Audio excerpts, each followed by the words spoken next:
Hey everyone, Mr. MC here. This is a guide for round 3 of the Nations Cup Exhibition Season 2. Let's get this started. Your first braking point is in between the 2 and the 1 board. You want to brake hard for a short moment, then slowly ease off of the brakes so the car can start to rotate as you go through this turn. Try to get the car pointing where you want to go before you start to fully accelerate and avoid the gravel. Then brake before you reach the 1 board. Control your braking, let the car do the rotation, and get on the throttle as early as possible.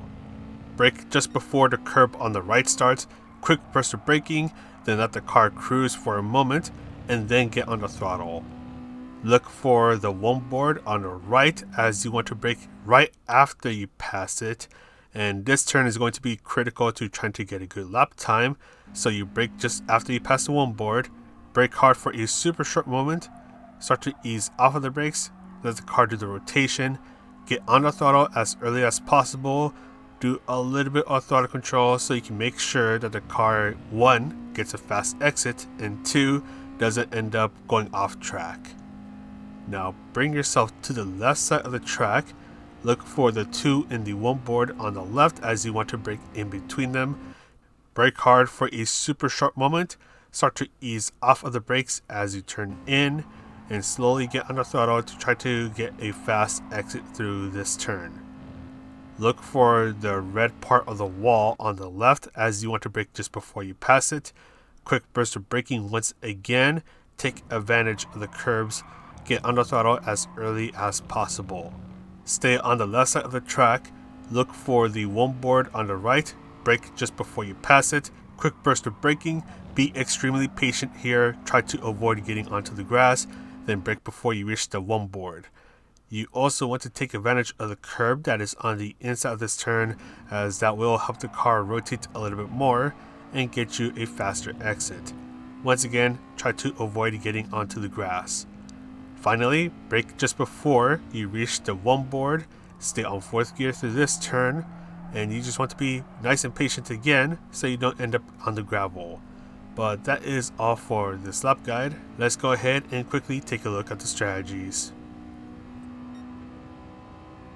For the qualifying session, you'll have 5 minutes to try to get a good lap time, and this will give you 2 chances to try to get the best time possible, so you better make those 2 chances count. There's a couple notes that need to be taken here, as this will help you try to get the best times possible for the time trial, qualifying, and in the race.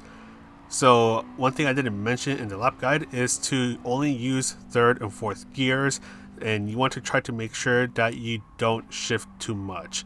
The only exception is the 2nd turn, where it is possible to go to 2nd gear for a very short moment and help the car rotate just a little bit more. But other than that, everywhere else, stay on 3rd or 4th gear, try to shift as little as possible.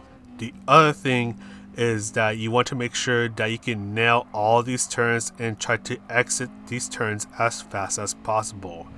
If you make a mistake, or if you just end up going through a turn too slow, that's really going to affect you, because this car takes about 10 years to go at a decent speed. So if you make a mistake, then that's going to enable everyone behind you to catch up to you, and you'll just end up getting swallowed up into the pack. So you want to try to avoid that.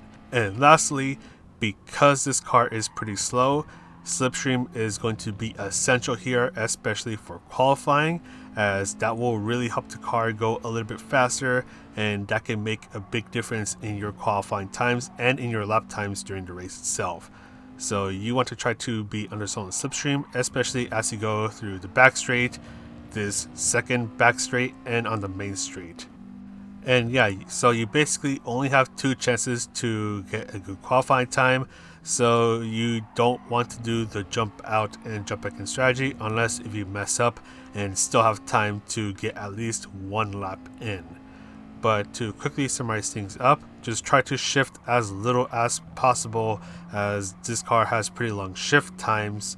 Stay under the slipstream, as that will really help your car go a little bit faster and shave time off. And make sure that you nail every single turn. So before I go to the actual race strategies, I just want to note that this race is going to be pretty chaotic. You're in a narrow track. It's going to be really hard to try to get any passes here, so don't be surprised if people start to get really aggressive in this race, especially at the start of the race, since everyone's going to be jumbled up together. So as you see here, we're already going through the first few turns. In the very start of the race, things are already getting pretty chaotic. So your goal is to try to start as far to the front as possible, so you can hopefully try to get away from all the chaos that's happening behind you. If the people behind you start to really battle out, that's going to slow them down a lot, and that's going to increase the chances of you being able to break the slipstream away from them. And that will be a really good thing, because the farther apart you are, the less likely they'll catch up to you, and all you have to worry about is those in front of you. And let's say you're in the first 5 spots, and if you're able to work with the other cars in front of you or around you, then that can really help you out. That can help you get away from all the chaos happening behind you. So yeah, you really want to try to qualify up in the front to try to hopefully avoid all the chaos. Alright, so now on over to the actual starting sequence, because the host in the last lobby did something really stupid. So you want to bring the traction control to 1 at the very start of the race, and as soon as you shift up to 2nd gear, you can then bring it back down to 0 or whatever value you normally have it set to. So for this next nation's race, we are taking a look at the Honda Integra 1-make race at Brands Hatch, and we are going around this track 12 times. Even though the fuel is a ×4, it's not going to present a problem for this race. The tire wear is a ×8, but it's not going to present itself as a problem until the last few laps. But it's not going to be bad enough to where you need to pit. So because of that, this is going to be an easy no-stop race. Don't worry about going to the pit stop at all. Your goal is to survive this race and have a perfect drive, especially in the qualifying session, because that qualifying session is basically going to determine your fate. So you want to try to get the best qualifying time possible, so you can have a bit of an easier time in this race. Well, hopefully.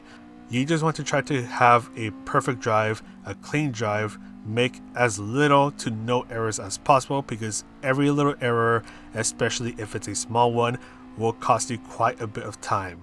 And as I said in the qualifying section of the video, making errors or just going too slow through some turns will make the car really slow, and that can easily invite those behind you to catch up to you and try to make a move on you. It's also going to be pretty difficult to try to make a move on anyone in this track, since this track has few overtake opportunities, and because we're all in the same car, you basically need the car in front of you to make an error to try to get a move done on them. The end of this straight is one place where you can get an overtake done. The end of the main straight, which we're at now, is another place where you can get an overtake done. And the back straight, which is in the middle of the lap, is another place where you can get an overtake done. You basically just want to pressure the heck out of those in front of you to force them into a mistake, and then you can hopefully just slide by them really fast. If you end up in a long battle, that's going to hurt your pace, that's going to make you a lot slower, and that'll encourage those behind you to catch up, and those in front of you will get away from you. So just try to make your battles fast and clean. And yeah, just get ready for the chaos, because this race is going to be chaotic. And before we go, we'll just take a quick look at the tire wear situation. So we're going to skip on over to the very last lap, and the car is a front wheel drive, so you want to bring the brake balance all the way to the rear of the car. So in this case, I had it at +5. The tire wear starts to kick in at laps 8 to 9, depending on how you're handling your car. So at that point, that's where you want to start to be a little more careful about where you're braking and when you're turning in and how fast you are turning in, because this car will start to get pretty understeery, and it's going to be a little easy for you to end up going wide and end up in the grass. So just try to be careful about that. So that is pretty much it for this guide. Once again, this is a no-stop race, and try to nail these turns, as that will get you some fast lap times. So hopefully this guide helps. And if it does, you can press the live subscribe, you know, all that good stuff. And I have a Patreon, which you can check out in the description down below. So that's all from me. I'm going to sign off now.